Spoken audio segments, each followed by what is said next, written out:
So hello and welcome to the video.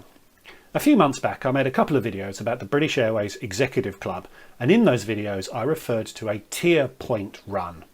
I promised to come back and make a dedicated video about tier point runs, and this is that video. Wait, what's that noise? That noise, dear viewer, is most of the people who have found this video clicking off to find something more interesting. Well, that's their loss. So for those of you that are still here, including those of you that have nagged me to get on with this video, here we go. In planning this video, I realised there's actually quite a lot to tier point runs, so I've decided to turn this into two videos.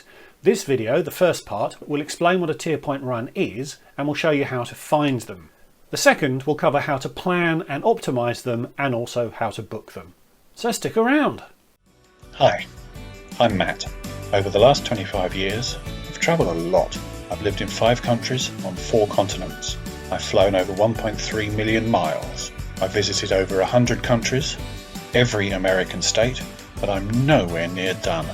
So hit subscribe to see where I go next and perhaps get some inspiration for your next trip. I don't want to repeat the content of my Executive Club videos, but there are 3 points that are worth recapping. The first is that tier points are the club's mechanism of tracking your activity and therefore measuring your loyalty. The greater the loyalty, the greater the rewards. The second is that you can only earn tier points from flying. If you book a flight but don't take it, you won't get tier points. And thirdly, the further you fly and the further forward in the cabin you are when you fly, the more tier points you'll earn. I've never seen an economy class fare that would make a good basis for a tier point run, so I will be talking exclusively about premium fares, but they're much more fun anyway. It's worth also briefly recapping that 600 tier points plus 4 qualifying flights will get you to Silver, which is where lounge access starts. Qualifying flights are, generally speaking, flights on British Airways planes. 1500 tier points will get you to Gold. More info on achieving those levels is contained in my Executive Club videos, as is a discussion on why you might consider spending money on accumulating tier points if you are a frequent traveller in economy class. So what is a tier point run, and why am I qualified to talk about them?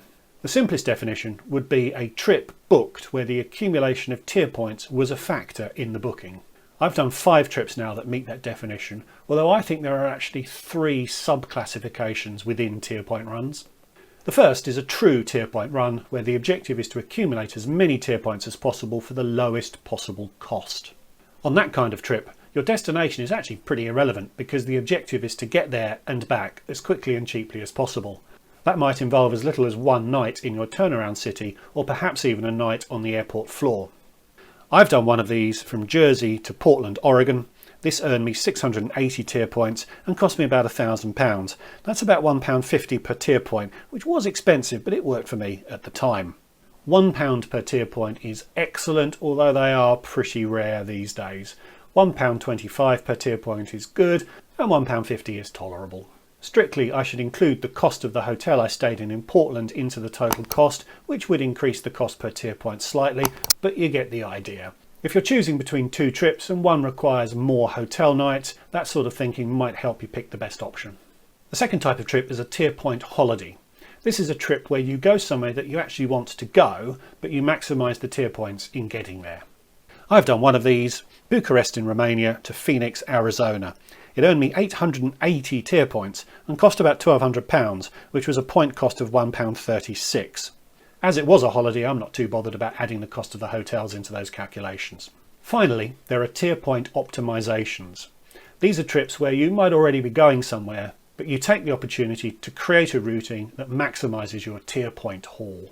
I've done this 3 times.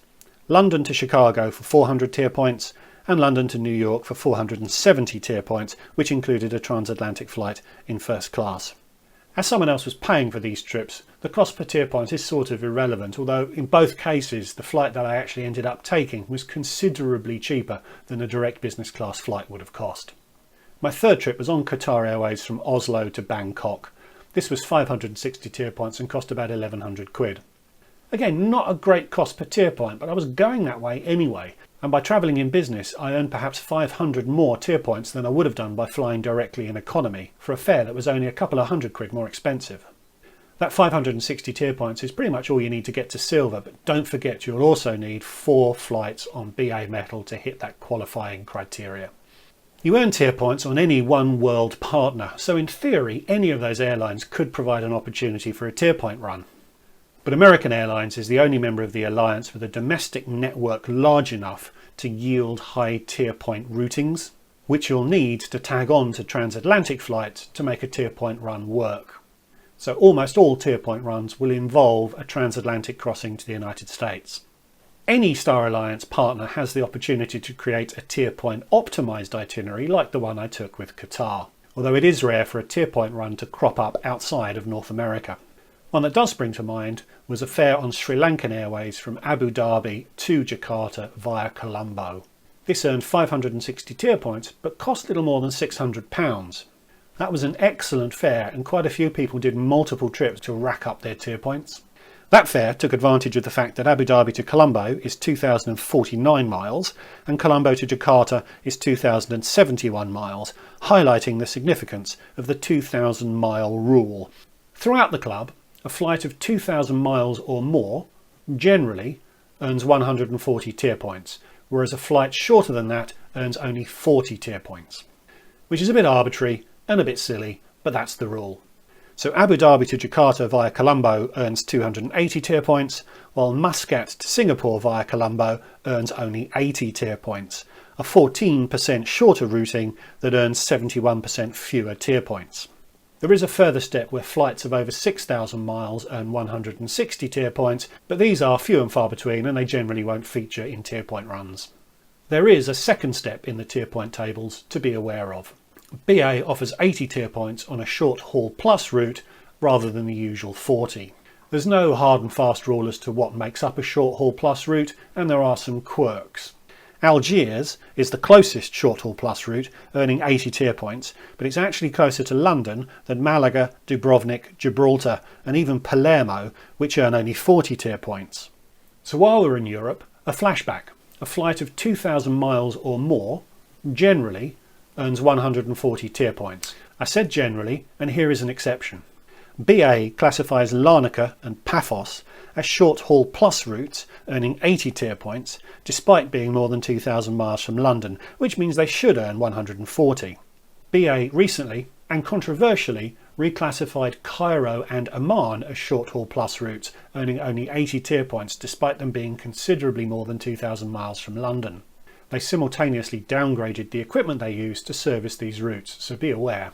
But Tel Aviv and Beirut continue to earn 140.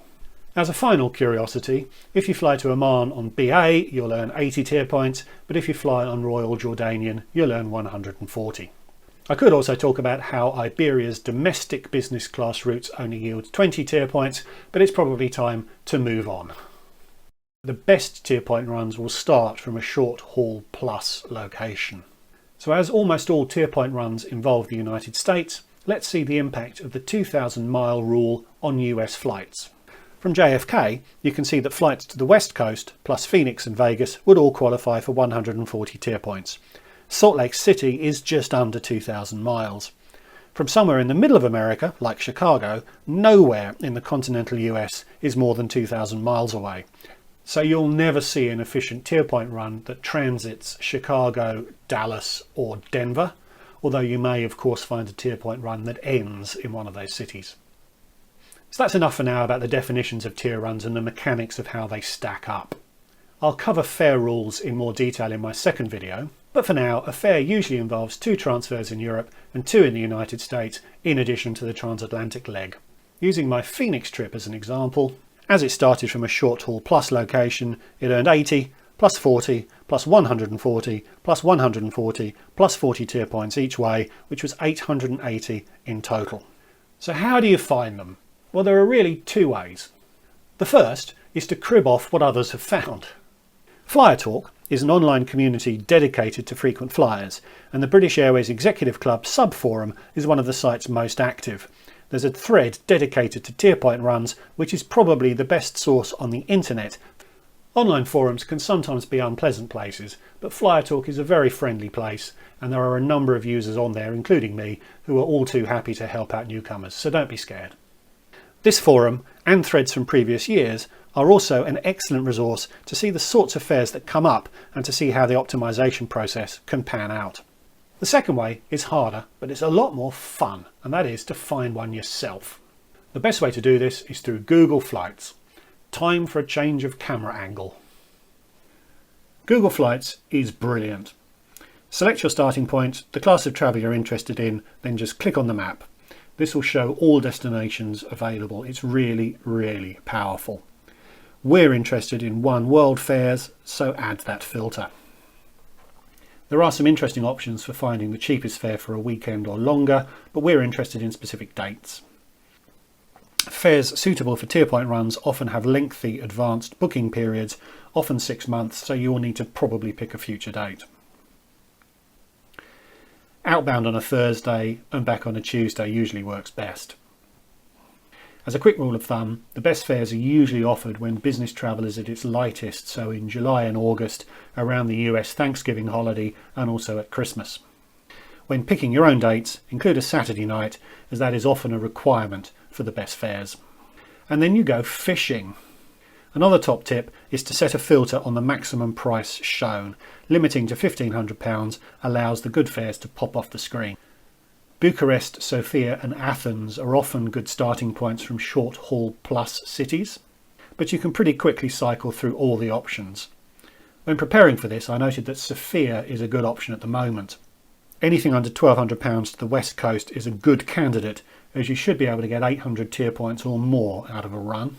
A closer starting point though can be a better option overall, as they're easier to get to kick off your run. So looking at Scandinavian cities and cycling through cities on the near continent is also worth doing. But starting from Sofia, you can see Las Vegas Baby is showing for £1,155, which is pretty good and should be something we can look into in more detail. So that's what a tier point run is and how you find them. In the next video, we'll look at how to optimize and actually book them, and we'll use this fare to Las Vegas as an example. This will involve a deep dive into the ITA Matrix software. So thanks for watching. Please like this video if you enjoyed it. Please subscribe if you're new, and leave me a comment. I would love to hear from you. So until next time, I'll see you all again soon. Goodbye.